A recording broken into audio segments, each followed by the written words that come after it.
Happy Saturday, y'all. I decided that you can't make this stuff up. I'm gonna be discussing this on a lot. On my, decided to change the time. I'm gonna do it at 9 o'clock Eastern Standard Time. These black Karens, these black Karens, 3Ks. Don't get that shit twisted, fucked up, and incorporated, y'all. These black Karens need to be called out. I made a post, and I didn't even I didn't even give my commentary. Didn't state my opinion. I didn't even state the facts of why these black hoes need to stay away from Zaddy and stay away from Becky and Karen, 3Ks, and the trolling, the harassment, and even threats.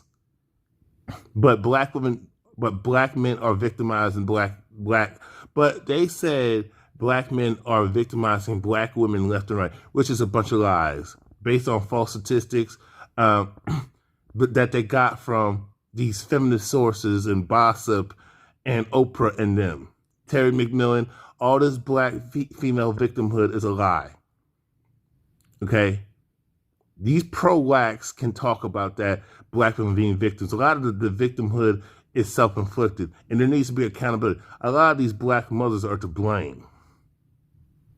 And if you're not one of those black mothers, I'm not talking about you, so shut up. So I will be discussing that tonight. And because the harassment, me being threatened, I've been threatened before, but black men are just doing harm to black women left and right and getting killed. And I got a question. If black men are these predators from these divestors, from these goofy ass divestors, these ghetto gagging swirling hoes like Crystal Carazon, Cynthia G and them, if that's the case, then why you want protection from the predator? If black men are violent and all that stuff, because these are racist, white feminist talking points. These are racist, misandric, Karen talking points. And I mean Karen, Karen, 3Ks talking points that y'all like to say. Because in our community, victimhood is praised. Black women get to be victims. Black men don't get to be victims. And here's the thing: as men, you should never be a victim. As a man, you should never be a victim. You see why you should never be a victim? Look at these hoes. Look at these black hoes. Black women, the majority of these melanated women want to be professional victims, and they wonder why they get the results they get. They wonder why they want to, when they are post-war, and they wonder why Kevin Samuels does what he does. You wonder why the manosphere exists. Now, if you don't want to support the manosphere, and I know a lot of you pro-black males, pro-whack males, B1, B21, B123, a lot of you guys are simps. Okay? A lot of you guys, so-called B1, B123, are a bunch of simp-ass niggas. And I'm not going to mention because I'm not calling nobody out directly. I'm saying in general, collectively. Because there's no accountability. Oh, if black men have all this power, then y'all would not behave. Y'all would. My thing is all the sex trafficking and all the stuff that black women do to their own daughters would not be going on. Black boys being abused and taken advantage of, molested, raped, wouldn't be going on, especially by these old ass hoes that ruin these young men before they even get started. Okay? Okay, you know what I'm saying? A lot of these boys don't get no protection. A lot of them want to keep the father out the house or keep the father out of the children's lives. They want to break up the relationship, even wreck their good homes. You got a lot of these women come from good homes, good husbands, and they want to fuck it up because they're not happy. This is why you can't nation build with these type of females. And you wonder why men getting passports or trying to get passports.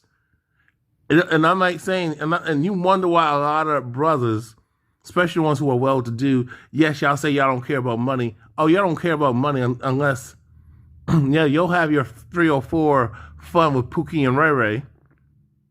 But When a guy that you ignored becomes the shit, he didn't change. He just has a lot. He just probably got fit, got better shape, and probably got doing well for himself. Now you want him to be the cleanup man. That's some selfish ass shit. Okay, that's selfish. You know, that is selfish. That is completely selfish. How dare you? A man who had to build them, because men had to build themselves up. These women do not contribute nothing. Really. Now, I'm not saying, and that's not all, and I'm not speaking in absolutes. I'm talking about the ones who got a false sense of entitlement. That just talk about this grow apart and shit just happens. No, it don't. What you do from here on out, based on your decisions on what you choose to do and not do, it matters. You understand me? It matters. You understand what I'm saying? It matters. We just grew apart. Stuff happens. No, because the reason why, because even if you grow apart, this whole thing growing apart there's people who grow apart and still stay together and they're more happier because they're closer together because people evolve differently. But they work together, not be selfish. Okay? The lack of accountability, and these women ain't taking care of their kids. A lot of them are just dropping the kids off of grandma's or living off of somebody else or having somebody else take care of their responsibilities. But when this child grows up, their daughter or their son does well, especially the son husband, and then the daughter sister, but the son husband, now all of a sudden they want all the credit. See, this, but nobody wants to have these conversations but if you say that you're bashing to the pro-black males, these simp ass niggas who were raised by them hoes, son of a bitches, they're bashing women, other females. And some of these women came from a 2-parent home, guys. A lot of these women came from a 2-parent home. They just got feminist minded because they want to fit in with the hoes. Because the 304s, they think the 304s like your Amber Rose. It's funny how these mixed chicks get to tell you what to do. Amber Rose, Brittany Renner. Oh my God. It's funny how you fall behind these spotty fat cakes. Like the Nika Marie was talking about, y'all. You know, Pick Misha. I love my Pick Misha. Shout out to the Nika Marie. You know, Michiak, you know what I'm saying? But see, even her, she got to be careful what she says because y'all so hurt. These women are hurt. These women are hurt and need therapy. But I'll be talking about this tonight. You know, y'all gonna threaten me and talk crazy. And the funny thing about this, April Mason says she don't want to fuck with y'all either. April Mason, a lot of these women, like April Mason's been taking advantage of y'all and exploiting your pockets. And guess what? She don't even want to coach y'all. You got a lot of these black female dating coaches that don't want to help out black women. So we're going to talk about that.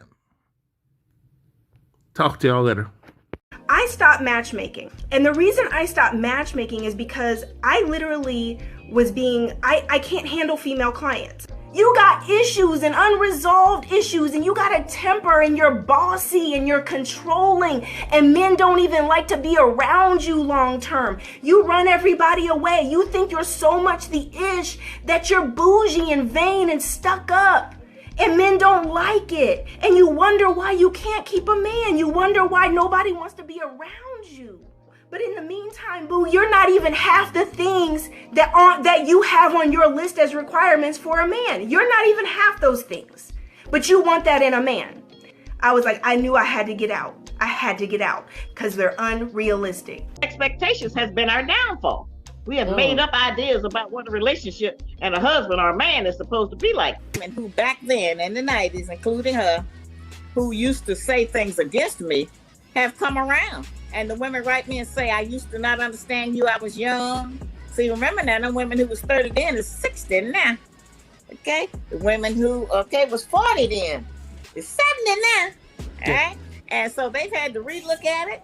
They say, sister, you right. I wish I had done that.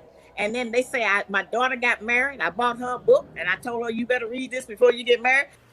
No, you're a Dusty. You are a Dusty. And he is settling for you. it would be considered struggle of if this man that you desire were with you, you know. And what you have to understand, again, I'm not trying to attack, I just want sisters to be real with themselves. The longer you stay in denial, the more you are going to frustrate yourself. When you are real with yourself about the type of woman you are and what you have to offer, then the better you'll be, because then you can start making those improvements. Number one is your attitude. Ladies, I don't think women understand how major this is. If you're walking around and you're bitter, you're mad at the world, you're resentful about the last guy that broke your heart, all of this portrays and it reflects in how you deal with men. Number three is high expectations. If your prayer sounds something like this: God, please send me the man of my dreams, and please don't let him have too many kids. Don't let him have any kids. Please let him have a high-paying corporate job with benefits and a red Mustang drop-top convertible. And please let him be tall, dark, and handsome, blah, blah. I'm going to stop you right there. Okay, that's your problem. Wrong. You got it wrong.